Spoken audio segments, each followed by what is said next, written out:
Welcome to Patty's Place, a place where we'll talk about grief, dementia, and caregiving. I named this podcast in honor of my mom, Pat, who died from dementia about 2.5 years ago. So I want this to be a place where you can come together and learn and just know that you're not alone as you go through all of this. So grab your cup of tea, your cup of coffee. If you're having that really bad day or crazy day, grab your glass of wine and we will get talking. So today we are talking with Paula Harris. She is the co-founder of WH Cornerstone Investment, and she considers herself part financial planner and part dream architect, and she helps assist women in life planning, and she's the author of Rise Up, a Widow's Journal, and Rise Up, a Grief Journal. Welcome, Paula. Thank you so much, Lisa. I'm thrilled to be here. Yes, and so we have lots to talk about. So let's start with, how do we improve our money mindset?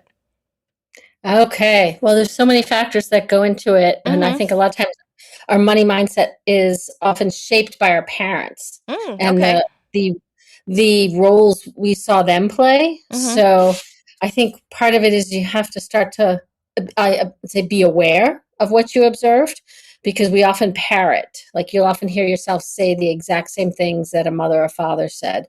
And you have to figure out, do they serve you? You know, one of the examples is like, Dad's driving around in a regular old car, and he sees somebody in, a fancier car, let's say a BMW or a Porsche. Says, oh, only uppity people drive those cars. And you suddenly say to yourself, oh, I don't want to be an uppity person. So you might say, okay, I'm not going to earn enough money so that I can buy one of those cars. So we have to look at the scripts that were sort of implanted in us when we were younger and figure out also like why we do what we do. So are we doing things out of revenge? I had a client who used to say, like, my mother was so controlling of everything I did that one day I called and said, like, I'm having 2 nutty buddies for dinner, which are these ice cream cones. Like, she wasn't having a proper dinner. She was just like, I'm spitefully doing that because my mother would have made me do something else. Or, you saw your parents penny pinch, so you go in the opposite way and you just frivolously spend because you don't want to be like them. So I think it's becoming aware of it. And then you have to think about, okay, what serves me and what are my goals? So if your goals are to build wealth, to have your own home, to have a healthy retirement that you don't have to work until you drop, that means you have to plan ahead and you have to say, okay, I'm not going to succumb to every instant gratification. I'm not going to look at every billboard, every message on my social media and say, I have to buy that. You say, no, I want to have something that's going to be better in the future than right now. So there's a lot of things that you have to start paying attention to and noticing. And then sometimes you need more help, around fixing that or setting it, depending on what you want, and figuring out what your core values are. Okay. That's all good advice that we all can use. So, So as we're thinking about that and thinking about the future when we're trying to improve our money mindset, at what age do you think we should do the gift of preparedness for our loved ones to ensure that things are taken care of? Yeah. So I think, let's start like super young. You're a parent of someone going off to college, a teenager, someone who just turned 18. They need to have a healthcare proxy that says, okay, if something happens to that child, guess what, parent? You're no longer responsible. They're not considered their guardian. So you don't get any access, and they are an adult and on their own. So having them make sure that they have a power of attorney and a healthcare proxy so that you can still act in their behalf. So it starts then, and then you have to make sure you have those documents. So I'd say, as you start to get into your 20s and you're independent, maybe you're getting married, you're starting to buy real estate, you need to start to have documents in place that say, what happens to me as a human being if I can't make decisions on my own? What happens to my stuff? And you can do a lot of things by naming beneficiaries, which is really important. So like you've started, at work and you have a workplace retirement plan, you make sure you name your beneficiaries. But guess what? A few years go by, maybe you named your brother or sister, but then you got married. Okay, that you don't want to have your brother or sister still named, or your parents. You want your spouse named. And so you have to sort of check these things as life goes on. And as you sort of get even older, you get to the point like where you probably were with your mom, when she gets to the point she can't make decisions on her her own, you want to have these conversations before something happens, before a cognitive decline, before an accident. We've been helping a client. They're different ages by about 15 years. He's late 80s, she's early 70s, and getting their estate plan in place. They didn't have one. And then we decided we're going to start getting some consolidating their assets in one place. And then he ended up in the hospital like a week after we set a lot of things in motion. The estate plan's done. He's in the hospital, and now he's going to have a procedure next week that's pretty serious. So there's always a good time is now to get prepared. And as I've said before, I was lucky in the sense that because there was a family, something happened in our family where it made my parents be like, oh, wait a minute, we don't have these things in place. And so they went and did the powers of attorney for healthcare, finance, and everything. And that's actually how we got my mom diagnosed, because she refused to go to the doctor. That's how we were able to do that. So you would say the important documents we should always have on hand would be like your healthcare power of attorney, your financial and your financial proxy, and like make sure your benefits are beneficiaries are updated, like for 401k. And then I think next thing is going to make sure you have a trust or a will. Okay. So trust, I'm based in Massachusetts. It's very important to have a trust especially if you have property, because there's no way to name beneficiaries on property, your home. So it would go to probate, and probate, during COVID was taking over a year. Mm-hmm. It's still taking probably 6 months to a year, depending on which court system you go through. And you don't want to be tied up and not be able to make decisions around a property, especially if someone needs that money, mm-hmm. or, there's something else going on you need to get out. So you want to make sure that you have that proper, based on what state you live in. Most of the time it's going to be a trust, because a will is a letter to the probate court that makes everything public.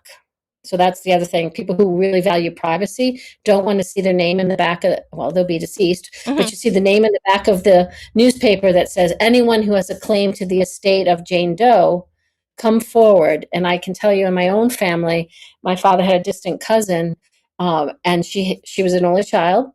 Her parents died. She never married nor had children. Mm-hmm. So when she died, there are people called forensic genealogists that look for these exact type of people, and they go out to find other family members.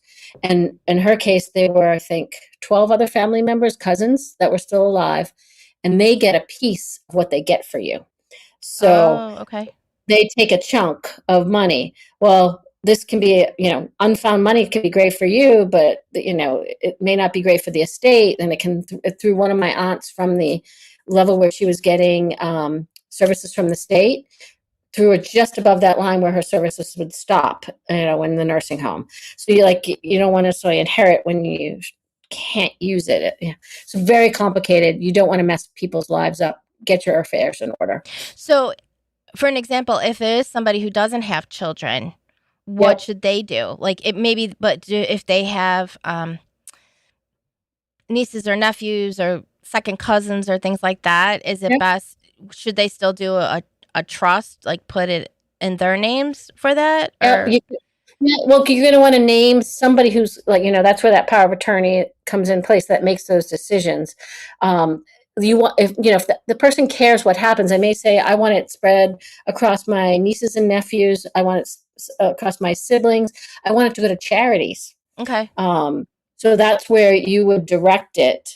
Otherwise, if they name no one, the state is going to have to step in and find someone that will make those decisions. And last thing you want to do, of all the hard work you've done in your lifetime, is have the state make a decision as to what happens with your assets.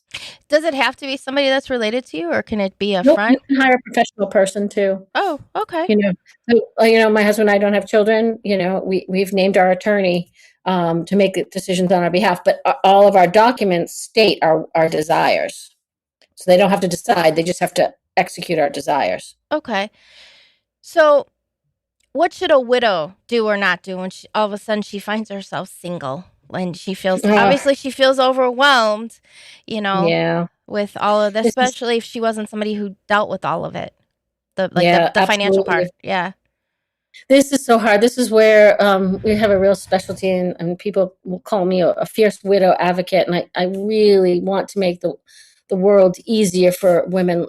And that pre-planning is so important because, I think about a friend who whose husband went out for a swim to get to his boat, and he didn't make it to the boat, and he drowned. Oh, This just happened. She's waiting for him to come with the boat to pick her up at the pre-decided spot. oh my She God. is Her whole world is just thrown into chaos. Yes. This happened to another friend. She's standing at the airport waiting for him to come with the rental car because he says, "You stay with the luggage, I'll get the rental car," and he never made it out of the rental car agency. So life changed like this. So, you need to have some buddies that you trust, whether it's children, best friends, sister, brother, a financial advisor. You need to have some people around you, your trusted team, that is going to be your eyes and ears to help guide you through this next period of days to weeks to months to really, it's probably about a 2-year process before you start to feel like your feet are underneath you. That's very true. And yeah, it's very disconcerting. I talked to a friend the other day, and it will be 2 years in October. And she said, it has been such a hard month. And I said, well, what have the triggers been? Well, we took my husband's car in for service. So that was like, she still owns that car. And that was a trigger point. And we have a boat. I see the boat. The kids love using the boat, the adult kids, the grandkids. And I keep thinking like how much he would have loved to be a part of this. So that just makes her a puddle. So you don't know when the triggers will happen and when you just will have like that day you want to pull the covers over your head. So, but for definitely the initial days, I always tell people, have a notebook, because you're not going to remember what was said to you. And there's going to be so much important information that you want to be able to write it down. And so that you can say, okay, I can go back and reference this. I just came back from a fishing trip, and everybody the other women on the trip said, you got to watch the TV show, The Madison. I don't know if you've watched it. No, I haven't. But it is about a widow and that journey in those first days of having to figure out where to bury him, what to do with the property, what was his wishes. And she had I'll say the additional burden of her brother-in-law as well. She had to make decisions for his body because he was single. His wife had died. And it's just like dealing with the family members and their emotions. Like, a lot of people will tell me like they're grieving, and like somebody else who loved their spouse is also grieving and turning to them to be comforted. And it's like, I can't comfort you. Right. I'm in my own pain. Exactly. Yeah. So there's just so many things. And that's partly why I wrote the journals that I wrote, just to help people have a place to put like their thoughts and emotions on a page or make a picture. I mean, and it could be like, just scribbling, like you're just angry and you're scribbling, or it could be words or whatever it is to help you get things out and out of your head, out of your heart, and just into some way that you can make some sense of things. And especially if it's sudden, but even if it is a long illness, it's still overwhelming when you have to start taking care of, because you have, whether it's the illness or it's sudden, you have that health part of it, but then you have to deal with all this financial part. And that's really overwhelming as well, too, because then sometimes they're like, well, I'm sorry, I can't talk to you about this. You're not on this account, or you don't have access to this. And you're like, well, what do I do now? That is very true. So we're dealing with a situation now, a client who passed a few months ago, and we got us estate work. We got things really buttoned up, but we're waiting for tax ID numbers for the trusts. And the attorney, it's been 2, 3, 4 months, and we don't have them yet. And we keep asking, and she just wants to get things done. And she's trying to, one of the parts of moving forward for her is getting things ticked off the to-do list. And the paperwork, like you said, is overwhelming, and the amount of time you spend on a telephone getting circled. And I think that just continues to get worse as we have less people to talk to. Yes. So I know a lot of times with our clients, we will help them through that. Get on the phone. All right, we'll sit with you on the phone through this, because we can be that financial translator where they would have gotten stuck and someone would say, that's the form. And we're like, no, in the past we've seen this type of form. And so having, this is where a financial advisor or your estate planning attorney, like people who've been on that road, even that trusted friend who's just going to be that advocate that says, no, we're going to push for the right answer. No, do not hang up on us until we have this information. And so I think that's really key, is who do you trust that will walk this journey with you? And there's just so much paperwork. And now one of the bigger challenges is less things come in the mail, and everything seems to come on the computer. So having the passwords for the accounts, the computer, are really key, because, a lot of people don't get statements except emailed. So you don't even know all the accounts that may have been out there. And that's really frustrating. And, and if they had a cell phone, they put that number in. That phone may get phone calls, but you don't necessarily get phone calls because you were in a secondary. And at some point, you're going to shut that phone off. And how do they find you? It is really, because I'm experiencing that. My dad is in the hospital right now, and so I've been trying to help him with some of those things. Yeah. And then it's like he actually has a book with his passwords, and he's like, here it is. So that's great. Except then when you go into password, then they go, okay, now we'll text it to, the verification code. I'm like, okay, but then it goes to his phone, and I don't have his phone next to me. And I'm just like, I'm just trying to help him pay a bill. I was, I have been there. One time my mom and dad, their supplemental insurance, there was just one got paid through the automatic deposit, the other one didn't, so it got kicked. Now trying to get that back on auto payment, I throw up my hands every quarter. Go, I don't have the energy to do this, so I just write the check. So I 100% understand where you're coming from, Lisa. It's like this horrible loop, and you only have so much energy to spend in a day to tackle these problems. And especially because, like, right after somebody passes, and then you get those death certificates, there are so many things you have to do, and you do. You just feel so frustrated, and then it's very draining when you have to explain. Well, this person just passed away, and here's all to explain it all, and it becomes very draining and very triggering when you have to do it. Yeah. Absolutely. Well, that's why we created an after death checklist, which we have on our website, on our resource page, to help people just think about the things. And it's probably, I know it's not exhaustive, but it probably covers 80 to 90% of what will happen. From immediately, like you're having a funeral, and like you make sure someone's at the house. So, that the plants are being watered and that nobody's going to break in. I mean, it's like, thinks about all the steps, and then all the different paperwork you're going to have to go through, and how many copies of the death certificate you should have. And because you have to have way more than you think, I'm sure you found. Yeah. My dad got a lot of copies. I will say my mom, she told me long before she ever got sick what she wanted in terms of her service and things like that. I mean, she was actually the other extreme. She was kind of funny. She used to say it should be invitation only, because if you weren't nice to her and didn't talk to her, you didn't need to come see her when she died. I was like, okay, Mom. Like, she showed me what music she wanted played and all that. But it is also being able to sit down and have those conversations with people, so what they want. And so many people are uncomfortable about talking about it. And, they always say that two certainties in life are death and taxes. I mean, it's going to happen to all of us. And a client of ours who's 95, maybe about 90, he said to me, you have to understand, I don't think I'm going to die. He's so cute. And he acts like he's not. And in many ways, it's great. But I have forced them to have some discussions around that.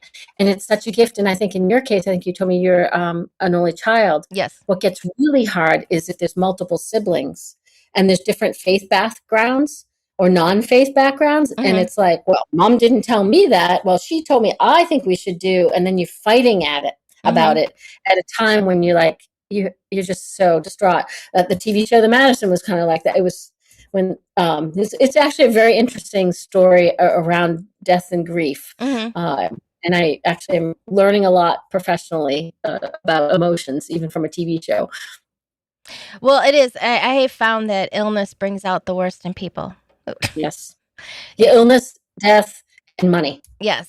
It really, really does. And the person who kind of even though I'm an only child, I have friends that are in similar situations, and they feel like they're an only child because it always tends to land on one person, so to speak, that they're always the one that's there, but then other siblings or that then come to them and they're arguing with them and they're like, okay, but you weren't here when this happened, Yeah. you Yeah. know, and it's very stressful. And then if you're the executor or things like that, it's hard for, you don't want to be in conflict with your family members Right. either with it. I give my husband a lot of credit because he had one brother who was close, living in the same like building as his parents, and he would say, "Who am I to second guess? Proximity is power.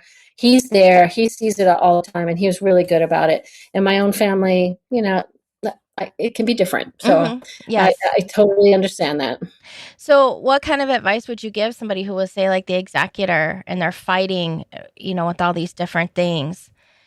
With their It's interesting because I called a friend of mine who's dealing with this. His mom's passed. He has one sibling. Father's still alive. And he gave me some really good advice. Even though I've been like in this business, he said to me, you have to remember that your parents or parent saw something in you and put this trust in you and gave you this responsibility, and you need to take that role on and know that that's what they would have wanted, or that whether they're still here and maybe not as mentally aware. And that was really comforting to me because I do try to be the peacekeeper, and I try to want to please people, and I ultimately will make decisions, but you have to know that yes, you are in charge. The buck stops here, and that's what they wanted, and that you're going. Hopefully you really know the person. Mm-hmm. Like I'm dealing with my parents right now. I spend a lot of time with them. I know their wishes. I see them weekly. Like we talk about things. So I just actually recorded a podcast with someone about this. Like, and be the sibling that helps in other ways. If you physically can't be there, send DoorDash, send a meal, like be supportive.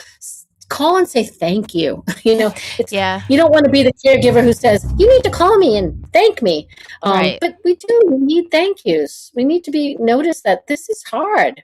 This is really hard. And I'm lucky. My parents are so sweet and they thank me. I'm grateful for that. Then that's really the most important thing. They're grateful. So like look for your angels and helpers. Don't be afraid to ask for help. I just had to place a call to a cousin and said, "Would you come help? We need to figure out some travel and a family wedding, and like one parent can go and one parent can't, and help." And like they're here to help you. So took me probably 2 months to call, and it was worth it. It is hard to ask for help. It really is as you're a caregiver because you just feel like that's your responsibility, and it's just hard. And sometimes you're just in the middle of it all and everything is going on and you just don't even stop to think like, oh, wait, someone else might be able to help me just to do this something simple. Like, hey, could you sit with this person for a little while with it? It is. I've asked neighbors, like we had really hot days. I'm like, can you just please make sure the air conditioning's on? Because they don't usually use it. Can you fix the remote control? Like, yeah, that's a big one. Save me traveling 30 minutes. Yeah, they're like, I don't know what I hit, but I don't have my TV anymore. You're like, all right, I'll be right over. It's just, it's too hard to explain over the phone. Just come over and show you. Although in their defense, sometimes those remote controls, some of those buttons are really tiny, and They are tiny. It's easy for that. I gave up TV, so I don't use the remotes. Like, so these remotes, when I go over, they are huge with so many buttons. And I'm like, I'm sorry. I know I'm younger than you. I know I shouldn't. I don't know what to do with this. Yeah, it is. It's like, seems to be, that one is pretty popular. Like you hit something and, well, my mom used to get confused. Like she would think that the remote control was the phone. And sometimes her remote control went missing and it would take my dad and I sometimes a couple hours or days till we found it. And it was always in the most craziest spot. Like, how did she get that there? I just don't know. That's where AirTags, Apple AirTags are super important. If you could tape it on. I'm not saying that the person may not take it off. Right. But like, if you can like try some of the, like, AirTags have been a huge help with like pocketbooks and things with my mom. like, you find all these tricks, and finding people that you can ask, like, how did you deal with this? That's a lifesaver. Oh, yeah, because like I have tried to tell people, with dementia, there is no cure. Hopefully someday there will be. And, there was nothing I could do, but the only thing I could give her was peace. And that Yep. was all she ever wanted, was peace in her Yep. life. And the easiest thing, but the hardest thing, is to enter their world. And, if she said the sky was green, I went with it.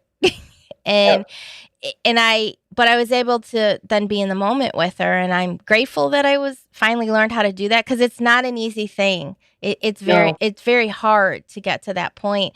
But there were times where she would look at me and say, I know how hard this is on you. And I knew she was having a lucid moment, for it. Yeah. And you treasure that, like, that's the encouragement you need to, like, keep going. Yeah, and it is hard, because it's hard as a caregiver to step out of yourself and Yep. and put yourself in your loved ones when they're struggling with things with it, because your emotions are so high. Yeah. It's really hard, and then you add all that money issues into it, and it just makes you even crazier. Well, let me go touch on that for a moment. Sure. So you, as a caregiver, one of the things is, you got to take care of yourself, both physically, emotionally, and financially. So I'm in a Facebook group called Working Daughters. I don't know if you've ever been in that one. No, I haven't. But, like, people will, they will give up their work to go care for somebody, and they will dip into their retirement, and they won't take care of their own finances because the parents hadn't saved well. One, as a parent, someone who's older, please get your affairs in order so that you don't be a burden to your children. And then two, you can't go financially in debt taking care of someone else either. You have to know this fine balance of, like, okay, they really don't have any money and you're spending all your money. Like, you might have to look into social services for them. And if you deplete yourself emotionally, spiritually, and financially, you're not going to be able to caregive. And so there's this balance of, like, taking care of yourself in all those ways, so you don't burn out. And it is very easy to burn out as a caregiver. Yeah. It's very, very easy. And I think too that people sometimes they have I don't know, either they don't know how to approach social services, or they feel like they shouldn't.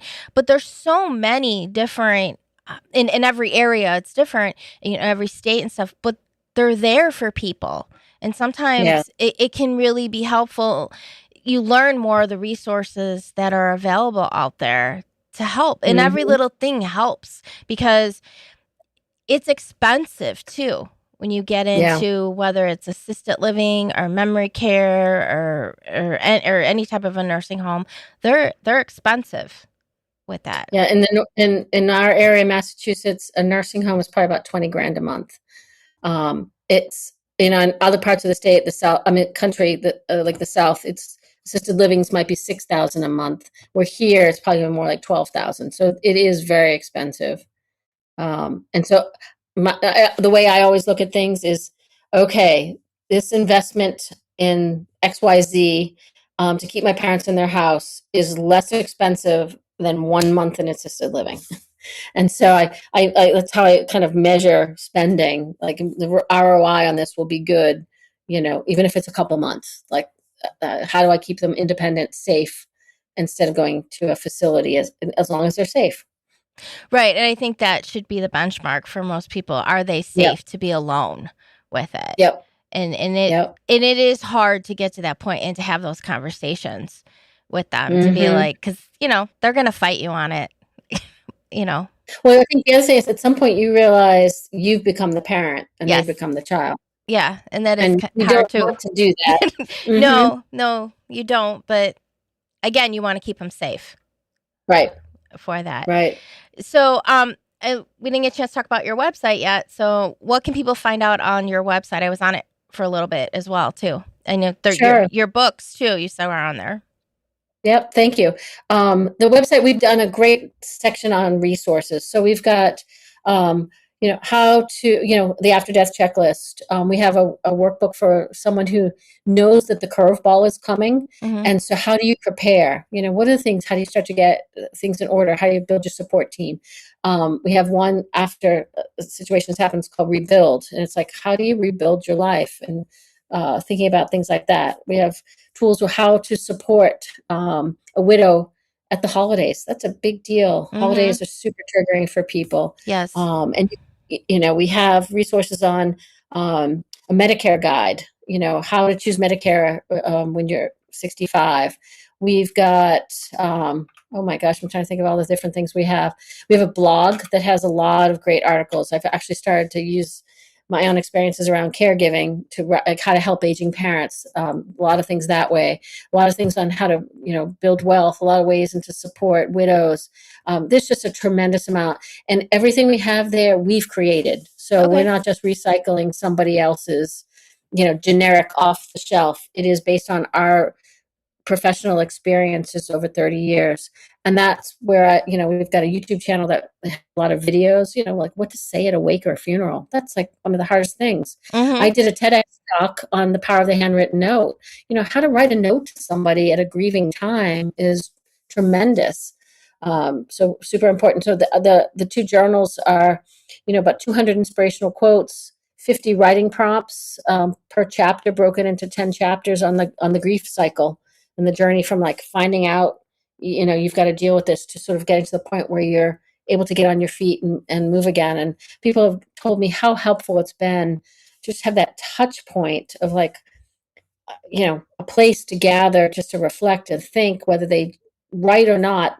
Sometimes people start at the beginning, some people just pop open a page. Yeah. And those are available some local bookstores, but on Amazon. So that's been super helpful. And one of the nicest things, a widowed woman was just gifted one from a friend. She called me and she gifted 50 copies to our local grief center. Oh, wow. That was very nice. People. Oh, that was the most touching thing that has happened. And, and I was able to give it to her at, my author costs. And it was like a wonderful gift that will just ripple to so many other lives. That was really special. How does somebody prepare for a curveball? I think some of that, like things we talk is getting your affairs in order, like, being an organized person, letting people know where things are, getting that estate planning work done. Don't keep putting off for tomorrow. Like, oh, I'll get to it tomorrow. I'll get to it tomorrow. Have the hard conversations. Like you said, your mom told you what you wanted. When your mom approached you, did you go, no, I don't want to talk about it because I don't want you to die? It's like, no, you sit there and you listen. Mm-hmm. And you engage. But too many of us will say, I'm too busy, not today. I heard someone said the other day, like, I remember when my dad asked me at Thanksgiving to go for a walk, and I was like, yeah, I'm not interested. It was like they were like in college. And he died, say, like 15 years later. And she goes, I always regretted I didn't go for the walk that day. So how do you live life without regrets? Tell people that you love them. Tell them what's important.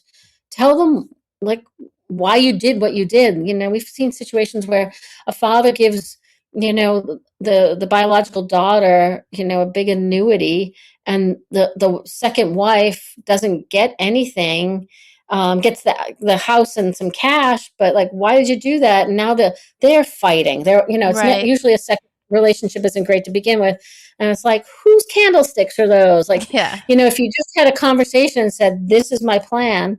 Like, we do a lot of family facilitation of meetings of like, what do you want to see happen with that house, with that business, and get people to talk about it. We did one last summer, and, there was, I said to the mother, because I always pre-interview everyone, there's going to be some hard things coming up. Yeah. And she's like, all right, kids, you can just tell me straight. And so, like, put your armor on, put your big girl pants on and go do it. Yeah. I mean, it isn't pleasant to talk about it, but I was glad. Actually, my dad has told me too, like, I know exactly what he wants as well too, know. Yeah, I've always appreciated and grateful that my mom never shied away from talking about death. It just wasn't, she just wanted, I think because she had a lot of tragedies in her life. So it was almost, just part of her. So she kind of taught me that it's just part of life as well. And, you just, it's important to know those things because you don't know what will happen when it will. Right. And then to be able to honor that person's wishes, I think is what's Yep. important for that. And it goes along too, like, I agree with you. Holidays are very difficult for widows. What's the best thing that somebody can do to support them during a holiday season? I would say one is don't shy away. Invite her to the party, go to lunch, send her a card, drop a gift off, ask about their family traditions. You know, the biggest thing is bring up his name. Mm-hmm. Say his name. That's like the sweetest thing. I'm thinking about my friend yesterday. We just shared a hug, and I was like, because you guys lived your faith out loud, you've encouraged me to live my faith more out loud. Because you donated to that charity and you brought me to come see what it does, that's why I made that gift. Like, and she said, "Oh, thank you for telling me. Like, don't hide the stories." And I was like, share them. Be aware, and don't assume, oh, she won't want to come because she's a single. Let her make that decision. And if you're doing, a party with 12 couples, go figure out something where you guys get to do something, or 4 women go do something, Right. find a way. Right. And I think it's also important too that to be able to, especially like at holidays and Christmas or things like that, to be able to have that conversation. Like, do you still want to do that tradition this year? Or do you Yep. need to do something else? Or that it's okay if you don't want to put up the big tree this year. Right. Maybe you just want the small one. And I tell everybody too, I find comfort when people talk about my mom. Like, Oh, good. I find comfort. Like, I want to talk about her and laugh and different things, but I know sometimes people don't know what to say. And I'm like, well, Right. I want to talk about her. So I always try when I'm around people who have lost others, I'll bring up them because I'm like, they're still alive in your heart, and Absolutely. I could tell it brings comfort, and sometimes you want to talk about those funny things that they did, those, those stories, because as it goes on, that is what you remember. You don't remember as much as, you never lose the illness or the sudden, if it was sudden, but then you think about before all that, those good times. One of my favorite things to do at a wake or a funeral this time afterwards, especially if I didn't know the person, is tell me something that I didn't know about the person. Or tell me something you want me to know. And I did that for a friend's mother, and the uncle was this brother sister started to say, we had a special needs sister, and my sister took care of her with such loving care. I didn't even know about the special needs sister. I learned so much in that 5-minute conversation that was transformational. And he lit up talking about his 2 sisters. And it was it was a gift to me, and it was a double gift to him. So you're on the right track. Well, my mom, she said to me, she's like, because she decided she was going to be cremated, and she's like, I don't care what you do with the ashes, keep them, don't keep them, put me somewhere peaceful. I don't care, And then she was like, you could do whatever kind of service you want. Maybe have people talk about me. I don't care. Do whatever you want. Like, okay. So anyway, we had a nice service for her, and I, told family and friends, I was like, well, we'll open it up and you can talk about her, tell stories. And a couple of my cousins' kids, because they were kind of like more like her grandkids in some ways, like she was very close to them. Even they were her great nieces and nephews, and they were like, can we say this about Auntie Patty? I go, you can say whatever you want about Auntie Patty. And then they were telling the story, and everybody was laughing. They're like, but we just love when she did that. They were just like, And I was like, say whatever stories you want, And they had the best time, and people laughed and everything. I'm like, well, she would like that, for that. One of the things, it's great that your mom gave you so much flexibility. One of the things a neighbor's husband just died, and he wanted no services. He didn't want to put in the paper or anything. And remembering that the services are often for the grieving, for the people who are still alive, and they need the touch point. They need that closure. Yeah. And I just saw, a friend that we've known through a club that we're part of died during the pandemic. And so services got pushed off, and then they never happened. And I went to this club last night, and his name was on a stone bench. And I was like, Chet, I never had the closure. So remember, before you put too many restrictions on, I don't want this or that, like your loved ones might need something more. Yeah, even if it's like, hey, you're going to throw a party, then that's fine. Throw a party for Yep. them and talk about all the fun things. It doesn't, it's sad, but it doesn't always have to be either. Right. You know, we had a widow talk to us a couple years ago, and her husband had a form of dementia, cognitive decline, and he was still in his 50s at the time. He didn't want anyone to know. She couldn't tell anyone he was sick for 5 years. And so when he died, she'd been anticipatory grief for so long, and it's sudden to everyone else. But for her, I mean, like the complications for that were just emotional complications, so hard. Yeah. Definitely. Well, this has been so enlightening, so interesting. I've learned so much from you, Paula. So, thank you, Lisa. So your website, and we'll put this on there. Can you tell everybody what the website is? But I'll have the link as well too. Yep. The business is WH Cornerstone Investments, so the website is whcornerstone.com. Okay, and we'll put that on there as well for that. So thank you so much. Hopefully, this has been very insightful for everybody, and they'll get, myself included, get those documents together. so amen. That's all right. So hopefully you've enjoyed this episode of Patty's Place, and make sure you leave us a review, subscribe to our YouTube channel as well, and hopefully you enjoyed your cup of coffee, your cup of tea, or a bad day, glass of wine, and join us for the next episode of Patty's Place.